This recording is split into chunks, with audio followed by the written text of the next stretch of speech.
मेरे बालों में बहुत ज़्यादा डैंड्रफ हो रही थी। मैंने हर तरीके के शैम्पू यूज़ कर लिए थे, पर मुझे नहीं लगता कि आप तरह तरह के शैम्पू लगाते हैं तो इससे कोई बेनिफिट होता है। तो मैं ज़्यादातर घर की ही चीज़ यूज़ करती हूँ। तो मेरे बाल इतने झड़ रहे थे डैंड्रफ की वजह से। अब मैंने क्या किया है कि रात में मैंने ऑयल किया अपने हेयर में। अब इसके बाद जो मैं करने वाली हूँ वो आप देखिए। जैसे कि मैंने बताया था कि मैंने बालों में रात में ऑयलिंग कर ली थी, तो अब मैं ये दही का पैक बनाऊंगी। पहले हमने दही लिया है। दही थोड़ा सा गाढ़ा लेना होगा, जिससे कि अगर आप बालों में लगाते हैं तो जो दही का पानी है वो आपके चेहरे पर ना आए। तो ये मैंने थिक दही लिया है जो गाढ़ा गाढ़ा होता है। तो दही क्या होता है, हमारे बाल सिल्की होते हैं और जो हमारी स्कैल्प है वो भी साफ़ होती है, डैंड्रफ कम होता है। अगर आप शैम्पू करते हैं तो आपको अपने बाल ऐसे लगेंगे जैसे आपने कंडीशनर किया है। और इसके बाद मैं ऐड करूँगी आधा नींबू। नींबू क्या होता है, ये थोड़ा सा टाइट है। नींबू क्या होता है, ये आपके डैंड्रफ के लिए होता है। अगर आपके हेड में ईचिंग हो रही है या डैंड्रफ हो रही है तो ये उससे कम करता है। तो ये मैंने आधा नींबू इसमें इंक्लूड कर लिया है और हम इसे थोड़ा सा मिक्स कर देंगे। ये मैंने मिक्स कर लिया इसे। अब इसके बाद जो हम ऐड करेंगे वो है अरंडी का तेल। इसके बाद जो हम ऐड करेंगे वो 2 चम्मच अरंडी का तेल करेंगे। अरंडी का तेल जो है वो आपके बालों को सिल्की बनाता है, स्ट्रॉन्ग बनाता है। आपके जो बाल हेयर फॉल हो रहे हैं, झड़ रहे हैं आपके बाल, तो ये उसे रोकता है।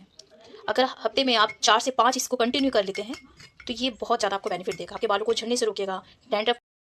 आपको क्या है कि जो दही है वो एकदम सिर पे नहीं डालना, आपको इस तरीके से पार्टिंग करनी है। पार्टिंग करने के बाद जो दही है वो आपको बिल्कुल अपने स्कैल्प पे लगाना है।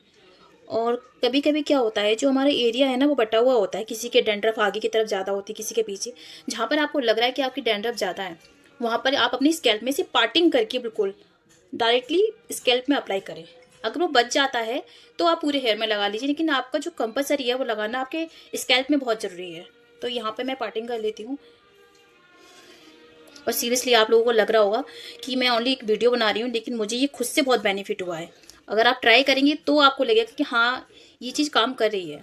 और यूज़ करने के बाद कमेंट जरूर करिएगा मुझे प्लीज़। तो ये मैं अपने स्कैल्प में लगा लेती हूँ। इसी तरीके से हम अपने पूरे बालों में अप्लाई करेंगे पार्टिंग कर करके। तो ये मैंने पूरी अपनी स्कैल्प में लगा लिया है। मैं थोड़ी सी हल्के हल्के मसाज करूँगी।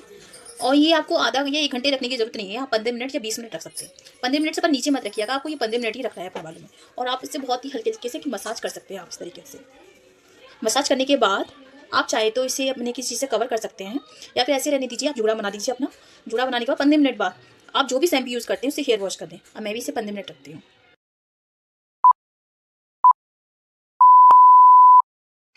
तो 15 मिनट के बाद मैंने अपना हेयर वॉश कर लिया है और मैंने कोई कंडीशनर यूज़ नहीं किया है, ना ही कोई बाल प्रेस किए हैं। और ये मेरे बाल देखिए रिजल्ट इसका। दही की वजह से ये इतनी सिल्की और स्मूथ हो गए हैं कि ये देखिए।